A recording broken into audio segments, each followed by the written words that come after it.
Un berger allemand abandonné a vu des enfants piégés sur une rivière gelée et, surmontant son traumatisme, a tout risqué pour les sauver. Ce qui s'est passé ensuite a ému toute une ville aux larmes. Entre les cicatrices du passé et un cœur vaillant, ce héros à 4 pattes a transformé des vies à jamais. Une histoire de courage, de loyauté et de rédemption qui vous fera croire au miracle. Préparez-vous à être ému, laissez votre like et commentez. Avez-vous déjà été témoin d'un acte d'héroïsme animal?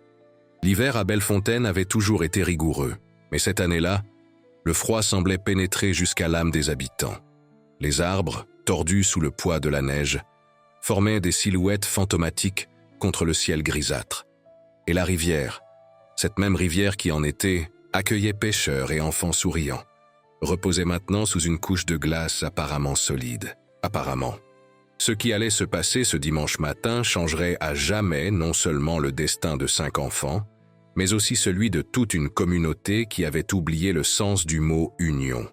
Et tout a commencé par une simple invitation, de celles qui semblent inoffensives. « Allons patiner sur la rivière gelée ». La voix de Léo, âgé de seulement 9 ans, résonna dans la vallée couverte de blanc, tandis que ses amis se rassemblaient à l'entrée du petit village. Ses yeux brillaient de cette innocence que seuls les enfants possèdent, celle qui est incapable de voir le danger caché sous la beauté. Ce que personne ne savait, c'est que des yeux attentifs observaient le groupe de 5 enfants qui marchaient en direction de la rivière. Des yeux ambrés, profonds et meurtris qui appartenaient à Max, un berger allemand de 7 ans qui errait seul dans les environs. Son pelage noir mêlé au fauve typique de la race était plus emmêlé que d'habitude. Une cicatrice sur la patte avant révélait un passé de douleur. Mais dans son regard, il y avait autre chose. Une intelligence presque humaine, une compréhension du monde qui dépassait l'instinct. Max n'était pas un chien ordinaire. Son passé de chien de sauvetage, entraîné à retrouver des survivants sous les décombres et la neige, avait été interrompu par une tragédie qui l'avait laissé seul au monde. Abandonné, vivant des restes qu'il trouvait, il gardait ses distances avec les humains qui l'avaient un jour trahi. Pourtant, quelque chose dans ces petites silhouettes marchant joyeusement sur la neige provoqua un frémissement dans son cœur de chien. Les enfants rirent aux éclats quand ils atteignirent la rive de la rivière. Leurs pas hésitants testaient la solidité de la glace, tandis qu'ils glissaient et jouaient, sans remarquer que, quelques mètres plus loin, la couleur de la glace changeait subtilement. Une teinte plus bleutée, presque transparente, le signe silencieux du danger qui approchait. « Regardez comme je glisse !» Sophie, la plus jeune du groupe, âgée de seulement 7 ans, courut devant ses amis. Son écharpe rouge contrastait avec le paysage blanc comme une goutte de sang sur la neige. Son rire résonna dans la vallée tandis qu'elle s'éloignait de la rive sûre, entraînant les autres plus loin de la terre ferme. À quelques mètres de là, caché parmi les buissons enneigés, Max observait. Son corps tendu, comme si chaque muscle se préparait à quelque chose que son esprit canin n'avait pas encore décidé. Les souvenirs de l'entraînement entraient en conflit avec le traumatisme de l'abandon. Une bataille silencieuse se déroulait en lui. S'approcher à nouveau des humains signifiait risquer plus de douleur. Mais quelque chose chez ses enfants éveillait un instinct plus profond que la peur. C'est alors que cela arriva. Le son, ce son qui glaçait le sang de quiconque avait déjà assisté à un accident sur la glace, commença comme un murmure. De petites fissures, comme des veines qui s'étendaient sous la surface cristalline. Les enfants s'arrêtèrent, soudain conscients du danger, mais il était trop tard. En quelques secondes, les fissures se transformèrent en crevasses, et ce qui était solide devint liquide sous leurs pieds. Au secours! Le cri aigu de Sophie déchira l'air glacial tandis que son petit corps s'enfonçait dans l'eau sombre. Les 4 autres tentèrent d'aider, mais chaque mouvement ne faisait qu'accélérer la rupture de la glace sous leurs pieds. En un instant, 5 enfants se débattaient dans l'eau glacée, leurs mains désespérées cherchant un appui, tandis que le choc thermique commençait à paralyser leur petit corps. L'eau de la rivière en plein hiver est comme 1000 aiguilles perforant la peau simultanément. Le corps humain réagit de manière dramatique, d'abord le choc, puis la douleur intense, suivie d'un engourdissement trompeur qui semble soulager la souffrance, mais annonce en réalité l'approche de l'hypothermie. Pour un enfant, ce processus est encore plus rapide et dangereux. Le temps pressait. Chaque seconde, dans l'eau glacée diminuait les chances de survie. Et il n'y avait personne aux alentours pour entendre leurs cris. Personne. Sauf Max. À ce moment critique, quelque chose s'éveilla chez le vieux chien de sauvetage. Comme si un interrupteur avait été actionné, 7 ans d'entraînement refirent en surface de son subconscient canin. Max ne réfléchit pas, il agit. Courant dans la neige à une vitesse impressionnante pour un chien de son âge, il atteignit la rive. Ses instincts l'alertèrent sur l'endroit où la glace était encore sûre. Avec des pas précis, il s'approcha du premier trou où Léo luttait pour maintenir sa tête hors de l'eau. Le garçon, les lèvres déjà bleues par le froid, écarquilla les yeux en voyant cette silhouette imposante s'approcher. Un loup, pensa-t-il un instant, avant de réaliser que ses yeux ambrés ne montraient pas de menace, mais de la détermination. Max tendit le cou, ses crocs saisissant doucement le manteau trempé du garçon. Avec une force née de l'urgence, il tira. La glace craquait dangereusement sous ses pattes, mais l'entraînement lui avait appris à répartir son poids. Avec des mouvements calculés, il traîna Léo en sécurité sur la rive. Sans perdre de temps, Max y retourna. Le deuxième sauvetage fut plus difficile. Léa, une fillette de 8 ans, était plus éloignée et ses forces l'abandonnaient rapidement. Le berger allemand dut plonger partiellement dans l'eau glacée pour l'atteindre. La douleur du froid extrême sur son propre corps ne l'arrêta pas. Avec une détermination renouvelée, il réussit à la ramener, elle aussi, en sécurité. Un par un, Max sauva les 5 enfants. Chaque retour sur la glace brisée exigeait davantage de son corps vieillissant. Chaque retour dans l'eau glacée diminuait sa propre température corporelle. La cicatrice sur sa patte le lançait d'une douleur renouvelée, mais dans son esprit, il n'y avait qu'une seule mission: sauver. Le dernier sauvetage fut celui de Sophie, la fillette à l'écharpe rouge. Quand Max l'atteignit enfin, elle bougeait à peine, les yeux mi-clos, tandis que l'inconscience commençait à la gagner. Avec une délicatesse encore plus grande, le chien la ramena près des autres. 5 enfants tremblant violemment, trempés et en état de choc, se blottissaient maintenant sur la rive. Vivants, mais toujours en danger. L'hypothermie progressait rapidement et ils étaient trop loin pour retourner au village par leurs propres moyens. Max, tremblant lui aussi, observa les enfants. Son instinct lui disait qu'ils avaient besoin de plus d'aide. C'est alors qu'il remarqua une silhouette lointaine. Une dame âgée qui marchait lentement, avec sa canne sur la route voisine. Avec les dernières forces qui lui restaient, Max courut dans sa direction, aboyant de manière si désespérée que la dame comprit immédiatement que quelque chose n'allait pas. Madame Élise, 78 ans, avait vécu dans cette région toute sa vie. Elle connaissait les signes de la nature et les dangers de l'hiver. Quand elle vit le berger allemand trempé et agité courir vers elle, elle sut instantanément qu'une tragédie était en train de se produire. Avec une agilité surprenante pour son âge, elle suivit l'animal jusqu'à trouver les enfants presque inconscients, au bord de la rivière. Mon Dieu! Ses mains ridées tremblèrent en sortant son téléphone portable de sa poche. L'appel au secours fut bref et urgent. 5 enfants, rivière gelée, hypothermie avancée. Les mots entrecoupés par sa respiration haletante transmettaient la gravité de la situation. En attendant, Madame Élise fit ce qu'elle put. Elle retira son propre manteau pour couvrir Sophie, la plus petite et la plus atteinte. Elle demanda aux enfants qui réagissaient encore de se serrer les uns contre les autres pour partager le peu de chaleur qui restait dans leur corps. Et Max, le héros épuisé, se coucha près d'eux, offrant la chaleur de son corps poilu comme un dernier acte de protection. 15 minutes plus tard, les 15 minutes les plus longues que Bellefontaine ait jamais connues, les sirènes annoncèrent l'arrivée des secours. Le sauvetage professionnel fut rapide et efficace. Les enfants furent enveloppés dans des couvertures thermiques spéciales et transportés d'urgence à l'hôpital local. « Et le chien ?» demanda l'un des secouristes, remarquant Max qui observait, tremblant, le départ des ambulances. « Il a sauvé ses enfants », répondit Madame Élise, les larmes aux yeux. « C'est un héros. » Mais quand ils tentèrent de s'approcher, Max recula. Des années de méfiance ne disparaissaient pas en un instant. Avec un dernier regard vers les ambulances qui s'éloignaient, il disparut entre les arbres enneigés, laissant seulement des empreintes que le vent glacial effacerait bientôt. La nouvelle se répandit à Bellefontaine comme une traînée de poudre. Un berger allemand sauve 5 enfants de la noyade dans la rivière gelée. L'hôpital confirma que tous les enfants survivraient, bien que 2 d'entre eux, Sophie et Léa, resteraient en observation pour une hypothermie plus sévère. Parmi les visiteurs fréquents à l'hôpital se trouvait Clara Moreau, l'institutrice des 5 enfants. Une femme de 35 ans, aux yeux doux qui cachèrent de profondes cicatrices émotionnelles. Son récent divorce avait ébranlé sa foi en l'humanité et en l'amour, la transformant en une figure dévouée à son travail, mais émotionnellement distante. Maîtresse. Il fallait voir ça, racontait Léo pour la 10e fois, ses yeux encore écarquillés par le souvenir du sauvetage. Ce n'était pas un chien ordinaire. On aurait dit qu'il savait exactement quoi faire. Clara sourit, caressant les cheveux du garçon. Ce devait être un chien très spécial. Il avait une cicatrice, ajouta Sophie depuis le lit voisin, sa voix encore faible. Ici, sur la patte.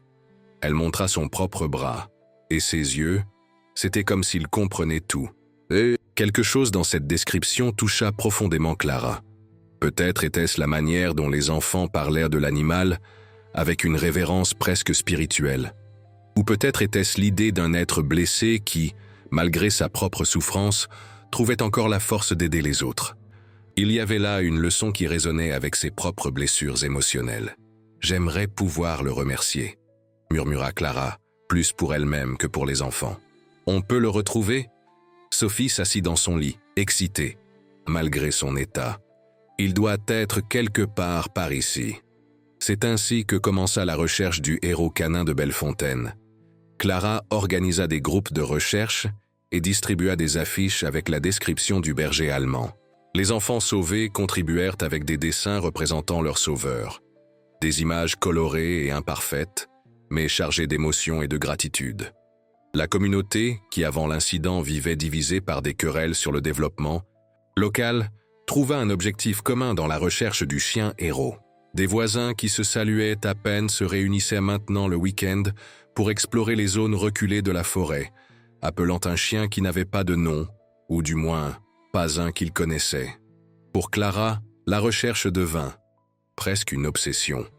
Après les cours, elle parcourait les routes secondaires en voiture, son véhicule rempli de couvertures et de nourriture pour chiens, espérant trouver l'animal qui avait touché tant de cœurs sans même essayer. Pourquoi ? Est-ce si important pour vous ? Demanda Madame Élise lors d'une des réunions de recherche, ses yeux sages pénétrant au-delà de la façade contrôlée de l'institutrice. Clara hésita, surprise par la question directe. « Je crois que j'ai besoin de croire qu'il existe. Des actes de bonté pure dans le monde, sans arrière-pensée, sans attente de retour. Juste de la bonté. » La vieille dame sourit avec compréhension, couvrant la main de Clara de la sienne, marquée par le temps. « Vous trouverez bien plus qu'un chien dans cette quête, ma chère. » 4 semaines passèrent sans succès.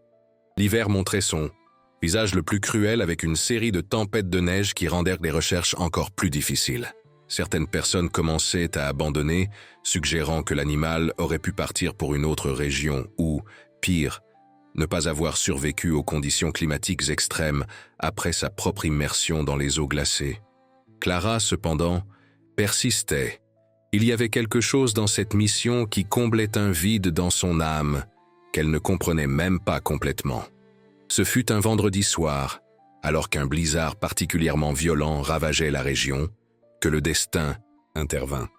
La vieille voiture de Clara tomba en panne sur une route isolée, à 10 km de la ville.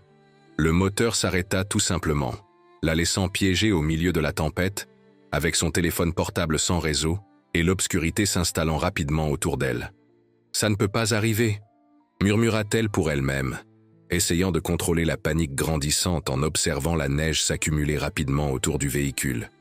La température chutait drastiquement, et elle savait que passer la nuit là serait dangereux. Décidant qu'elle devait chercher de l'aide, Clara enfila toutes les couches de vêtements qu'elle avait dans la voiture, couvrit son visage autant que possible, et s'aventura dans la tempête. Le vent glacial rendait presque impossible de garder les yeux ouverts, et la neige profonde rendait chaque pas difficile. Après avoir marché pendant près d'1 heure, ses forces commençaient à l'abandonner. Le froid pénétrait à travers les couches de vêtements, et l'épuisement rendait chaque pas plus difficile que le précédent. C'est alors qu'elle aperçut une cabane abandonnée entre les arbres. Un ancien relais de chasse qui semblait offrir au moins un abri contre le vent implacable. Avec ses dernières forces, Clara se traîna jusqu'à la structure en bois. La porte grinça quand elle la poussa, révélant un espace petit et poussiéreux, mais sec. À la faible lumière de son téléphone portable, qu'elle préservait pour les urgences, elle examina l'endroit, cherchant quelque chose qu'elle pourrait utiliser pour se réchauffer. C'est alors qu'elle entendit un grognement sourd venant d'un coin sombre de la cabane. Le cœur de Clara s'accéléra. Elle n'était pas seule. Avec des mains tremblantes, elle dirigea la lumière du téléphone vers l'origine du son. 2 yeux ambrés brillèrent dans l'obscurité, reflétant la lumière comme 2 pièces d'or. Un berger allemand, maigre et méfiant, montrait légèrement les dents, son corps tendu, prêt à attaquer ou à fuir. « C'est toi », murmura Clara, reconnaissant immédiatement la cicatrice sur la patte et l'intelligence dans le regard que les enfants avaient décrit. Le héros. Le chien resta sur ses gardes, mais quelque chose dans le ton de la voix de la femme fit cesser son grognement. Clara s'assit lentement sur le sol poussiéreux, maintenant une distance respectueuse. « Je ne te ferai pas de mal », dit-elle doucement, utilisant le même ton qu'elle réservait pour calmer les enfants effrayés. « En fait, je te cherche. Depuis des semaines. » Max, bien qu'elle ne connaisse pas encore son nom, observait avec prudence. Ses instincts contradictoires rendèrent la situation délicate. Des années d'abandon avaient construit de hauts murs autour de son cœur. Canine, mais quelque chose chez la femme devant lui éveillait des souvenirs d'un temps où il faisait confiance aux humains. Clara ouvrit lentement son sac à dos et sortit un sandwich qu'elle avait gardé pour son casse-croûte. Avec des mouvements délibérément lents, elle le posa sur le sol et le poussa vers l'animal. « Tu as sauvé mes élèves », continua-t-elle à parler, sa voix une encre de calme dans la tempête qui faisait rage à l'extérieur. « Ils parlent de toi tous les jours. Sophie t'a même dessiné sur tous ses travaux d'école. » Le chien hésita, mais l'odeur de la nourriture était trop tentante après des jours de chasse maigre dans la neige profonde. Prudemment, il fit un pas en avant, puis un autre, jusqu'à être assez proche pour prendre le sandwich. Il mangea rapidement, mais ne recula pas dans son coin, un premier signe de confiance.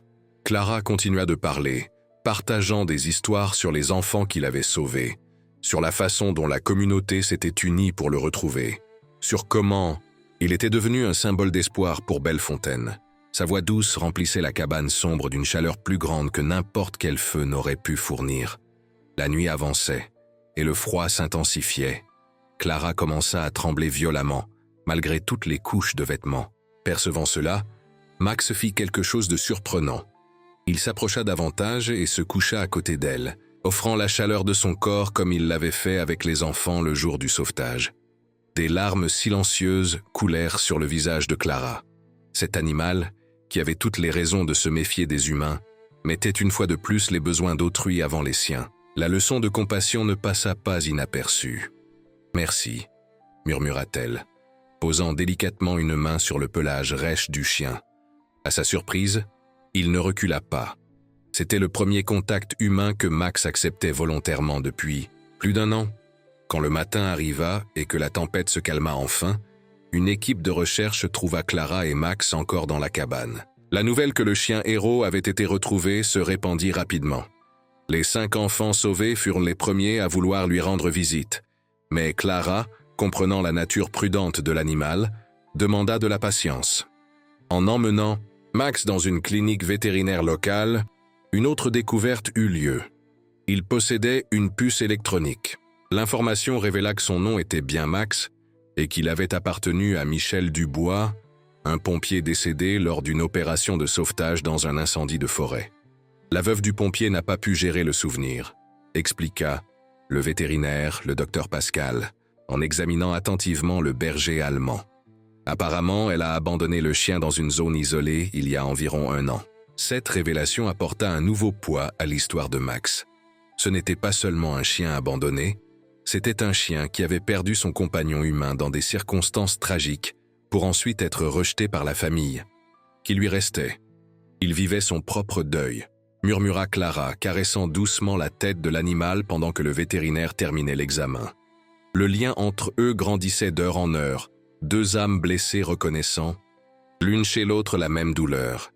Ce fut lors de cet examen que le docteur Pascal fit une autre découverte, préoccupante. Max souffrait d'une maladie cardiaque congénitale qui, sans traitement, réduirait considérablement son espérance de vie. Il aura besoin de médicaments en continu et possiblement d'une chirurgie à l'avenir, expliqua le vétérinaire, son visage reflétant l'inquiétude professionnelle. C'est un traitement coûteux et spécialisé. Clara, se remettant encore financièrement de son récent divorce, sentit le poids de cette responsabilité. Mais en regardant ses yeux ambrés qui montrèrent maintenant la première lueur de confiance, elle sut qu'elle ferait n'importe quoi pour aider l'animal qui avait touché tant de vies. « Nous trouverons un moyen », affirma-t-elle avec détermination. Dans les semaines suivantes, l'adaptation de Max à sa nouvelle vie fut progressive et non sans défi.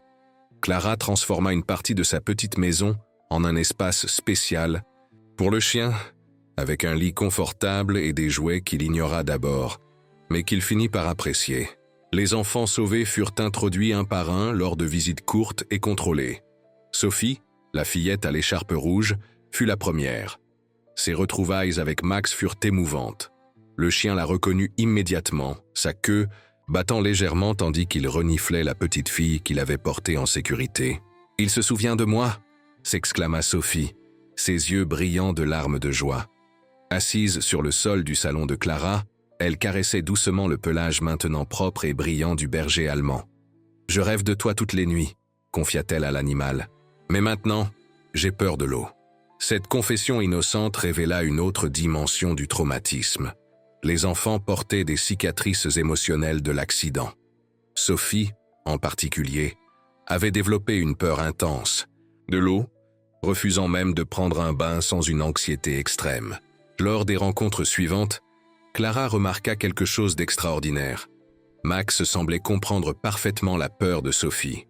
Quand la fillette montrait des signes d'anxiété en parlant d'eau, il posait doucement sa tête sur ses genoux, comme pour dire « Je suis là. Tu es en sécurité. » Ce lien spécial donna une idée à l'institutrice. Avec la permission des parents de Sophie et des conseils psychologiques appropriés, Clara commença à utiliser la présence de Max dans le cadre du processus de dépassement du traumatisme de la fillette. Ils commencèrent par des choses simples. Une bassine avec quelques centimètres d'eau, où Sophie pouvait tremper ses doigts pendant que Max restait à ses côtés. La présence tranquille et protectrice du chien lui procurait une sécurité émotionnelle qu'aucun adulte ne pouvait offrir. Progressivement, les autres enfants sauvés bénéficièrent également de la thérapie informelle avec Max. Léo, qui avait développé des cauchemars récurrents, trouva du réconfort en dormant quelques nuits chez Clara, avec le berger allemand montant la garde à côté de son lit improvisé. Anna, qui était devenue excessivement prudente et craintive, redécouvrit son courage en promenant Max, d'abord dans le jardin, puis dans le quartier. Ces transformations ne passèrent pas inaperçues dans la petite Bellefontaine. Le vétérinaire, impressionné par l'impact positif que Max avait sur les enfants, suggéra de le formaliser comme chien de thérapie. « Il a un instinct naturel pour ça », observa le docteur Pascal lors d'une des consultations de suivi. « Avec une formation appropriée, il pourrait aider beaucoup d'autres personnes au-delà de ses 5 enfants. » L'idée était excitante, mais il y avait un obstacle significatif. L'état cardiaque de Max s'aggravait. Les médicaments aidaient, mais la chirurgie, qui coûterait près de 18 000 €, devenait de plus en plus urgente. Ce fut Madame Élise qui suggéra la solution, lors d'une des après-midi où elle rendait visite à Clara et Max. La vieille dame, qui était devenue une présence constante dans la nouvelle famille improvisée, mentionna une ancienne tradition locale, adaptée à leurs besoins. Autrefois, quand quelqu'un de la communauté avait besoin d'aide, on se réunissait pour créer ensemble. Chacun apportait sa contribution, racontant une histoire d'espoir. Et ensemble, nous créions quelque chose de plus grand que ce que chacun pouvait faire seul. Les yeux de Clara s'illuminèrent à cette idée. Nous pourrions adapter cela pour une collecte de fonds, créer une courte pointe communautaire. La communauté embrassa le projet avec enthousiasme. La salle des fêtes locale fut transformée en un espace pour l'événement « Les Fils d'Espoir » pour Max. Chaque famille fut invitée à créer un carré de tissu pour une courte pointe communautaire géante qui serait vendue aux enchères pour aider à couvrir les frais de la chirurgie. Plus important que le carré lui-même était l'histoire qui l'accompagnait, des récits de moments où l'espoir avait prévalu sur le désespoir, où la bonté avait surmonté la cruauté, où la communauté s'était unie malgré les différences. Chaque carré cousu au suivant créait non seulement une courte pointe physique, mais un tissu social renouvelé pour Bellefontaine. L'événement était prévu pour un samedi de juin, alors que le printemps avait déjà complètement fait fondre la glace de la rivière et rempli la région de fleurs colorées. Cependant, la nature avait d'autres plans. Une tempête d'été, inhabituellement forte, provoqua une crue soudaine qui isola plusieurs familles dans des zones plus reculées de la région. Max, qui accompagnait Clara dans tous les préparatifs de l'événement, fut le premier à percevoir le danger. Son comportement changea radicalement le matin de l'événement. Agité, aboyant avec insistance en direction des collines où se trouvaient quelques fermes isolées. « Qu'y a-t-il » ? Max ? Clara essayait de comprendre, perplexe face à l'agitation soudaine de l'animal habituellement calme. C'est alors que le téléphone sonna. Le barrage naturel formé par des troncs d'arbres tombés avait cédé pendant la nuit, et plusieurs propriétés étaient rapidement inondées sans avertissement préalable. Il y avait des familles piégées, y compris des personnes âgées et de jeunes enfants. Sans hésiter, Max courut vers la porte, regardant Clara avec cette même détermination qu'il avait montrée le jour du sauvetage sur la glace. Le message était clair, il devait aider. « Mais ton cœur », protesta Clara, consciente du risque que tout effort physique intense représentait pour le chien malade. Max aboya une fois, décidé.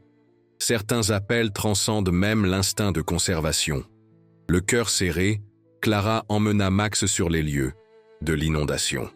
Les équipes de secours étaient déjà mobilisées, mais l'emplacement exact de certaines familles isolées restait incertain. C'est là que la formation initiale de Max en tant que chien de sauvetage prouva sa valeur inestimable. Suivant son flair aiguisé et ses instincts affûtés, Max guida les secouristes à travers des chemins sûrs jusqu'à une famille isolée et Martineau, un couple âgé vivant dans une petite cabane dans les collines, maintenant entouré par les eaux tumultueuses.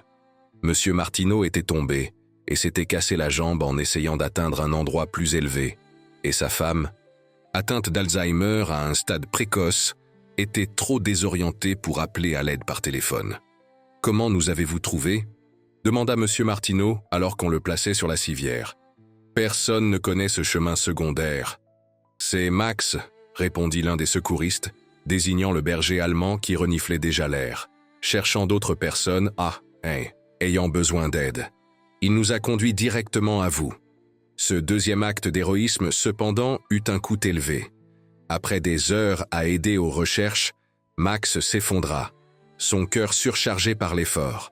Le docteur Pascal, qui faisait partie de l'équipe médicale d'urgence, reconnut immédiatement la gravité de la situation. « Nous devons l'opérer maintenant », déclara-t-il avec urgence en examinant le chien inconscient. « Nous ne pouvons plus attendre. » Clara acquiesça, des larmes silencieuses coulant sur son visage. « Faites ce qu'il faut.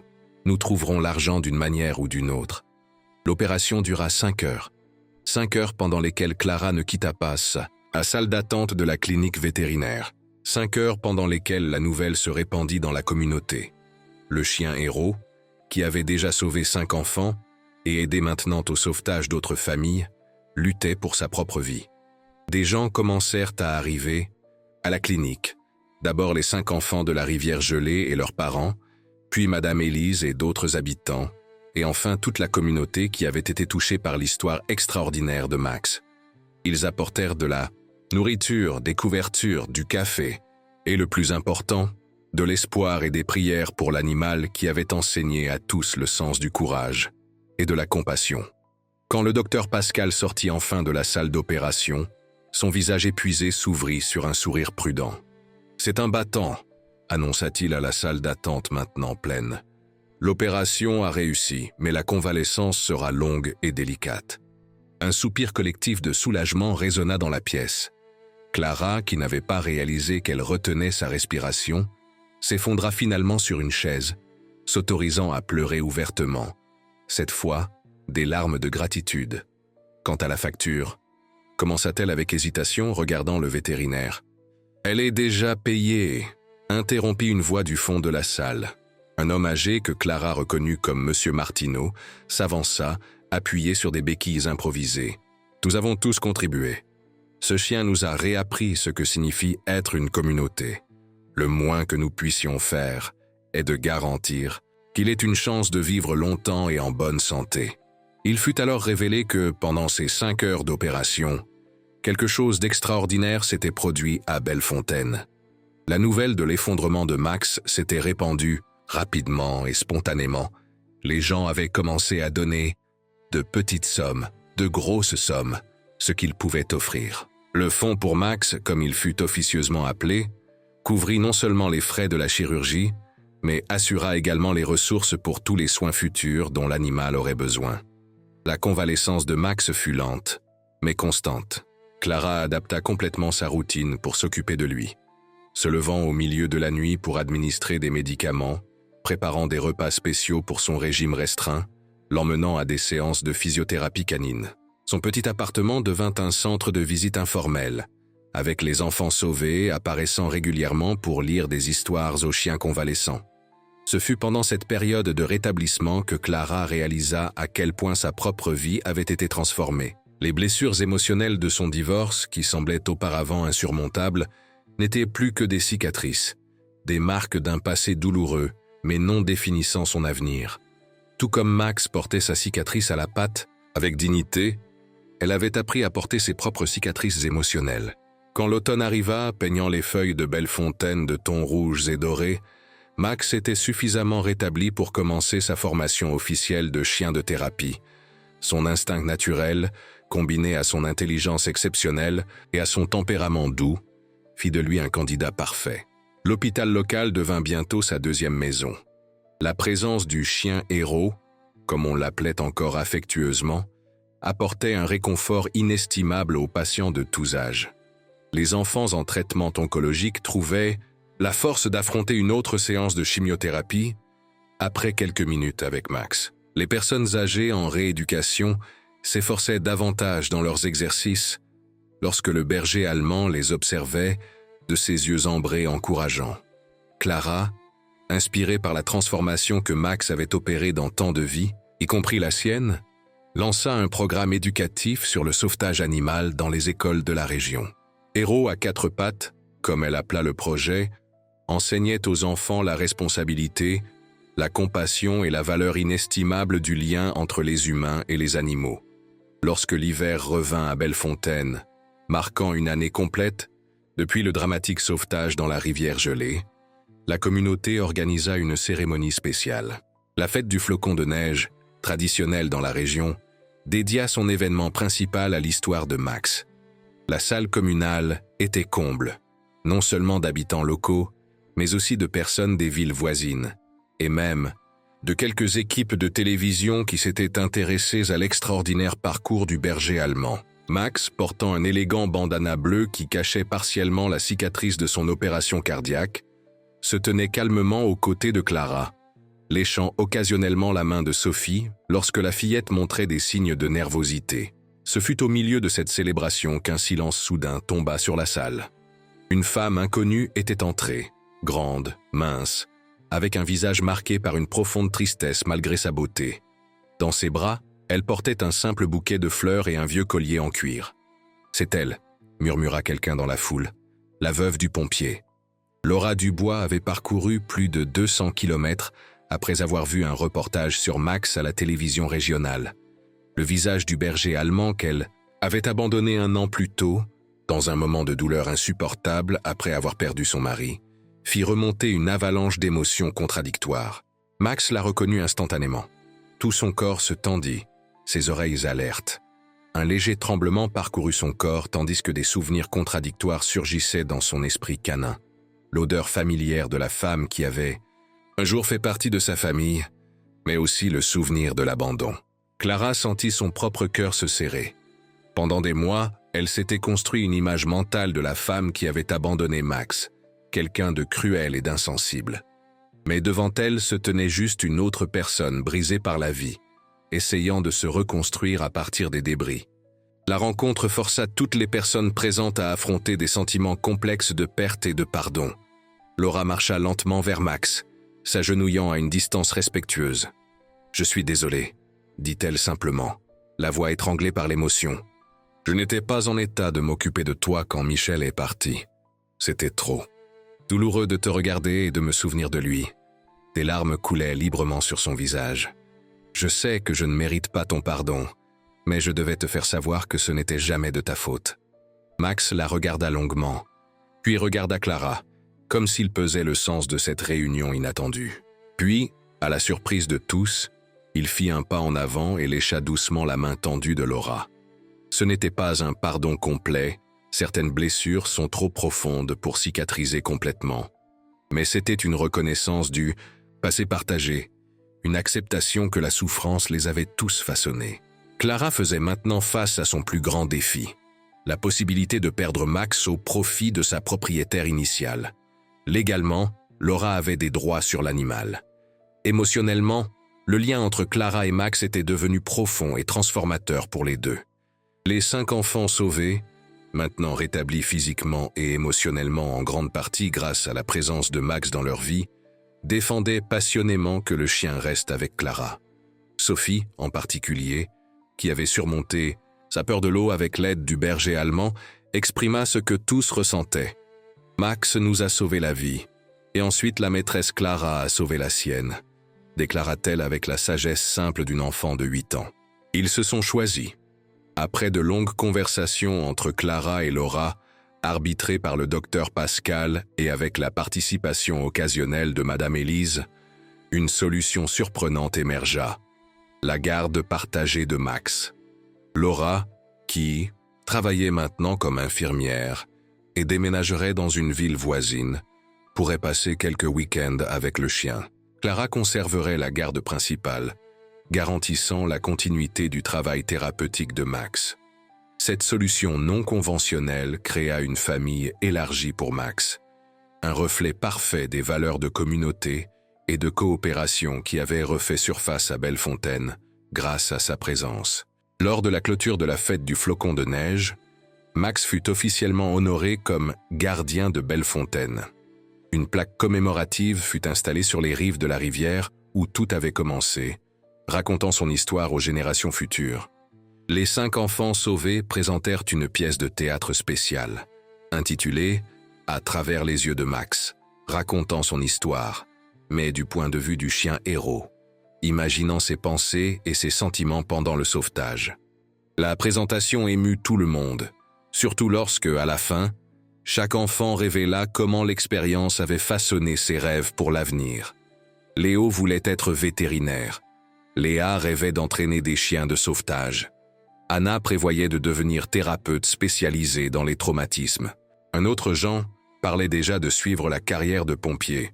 Et Sophie, la fillette à l'écharpe rouge qui avait failli ne pas survivre ce jour fatidique, déclara avec conviction qu'elle serait institutrice. Comme Clara, qui nous apprend qu'il vaut la peine de se battre pour ceux qu'on aime. Clara, observant cette scène avec Max fidèlement à ses côtés, ressentit une profonde gratitude pour tous les chemins qui avaient convergé à ce moment-là. Le berger allemand qui était entré dans sa vie au milieu d'une tempête de neige avait apporté bien plus que de la compagnie. Il avait apporté la guérison, un but et une leçon puissante sur l'amour inconditionnel. À la fin de la cérémonie, alors que les gens se dispersaient lentement, elle s'agenouilla à côté de Max, regardant directement dans ses yeux ambrés qui portaient maintenant non seulement l'intelligence, mais une sérénité acquise à travers de nombreuses épreuves. « Tu n'es pas seulement un héros, Max », murmura-t-elle en lassant le cou poilu de l'animal. « Tu es un pont, entre le passé et l'avenir, entre la douleur et la guérison, entre des étrangers qui sont devenus une famille. » Max répondit, à sa manière, avec un doux appui de tête et un regard qui semblait comprendre parfaitement le miracle qu'ils avaient tous deux vécu. Le miracle de trouver un foyer, non pas dans un lieu, mais auprès des personnes que nous choisissons, d'aimer et de protéger. Ainsi se termine l'histoire du berger allemand qui a sauvé 5 enfants d'une rivière gelée. Mais comme toutes les grandes histoires, ce n'est pas vraiment une fin. C'est juste le début d'un nouveau chapitre. Un chapitre où les cicatrices, du passé ne sont pas oubliés, mais transformés en marques d'honneur, où l'abandon cède la place à l'appartenance, et où l'héroïsme le plus vrai se révèle non pas dans les grands moments dramatiques, mais dans le courage silencieux d'ouvrir son cœur, jour après jour, à la possibilité de l'amour. Ata. Bellefontaine, lorsque l'hiver transforme à nouveau la rivière en miroir de glace, les habitants regardent la plaque commémorative et racontent aux visiteurs: il y a un gardien qui veille sur nos enfants. Son nom est Max, et son histoire nous rappelle que les liens les plus forts ne sont pas ceux avec lesquels nous naissons, mais ceux que nous forgeons lorsque nous choisissons le courage et l'amour, même quand il serait plus facile de simplement tourner le dos et de partir.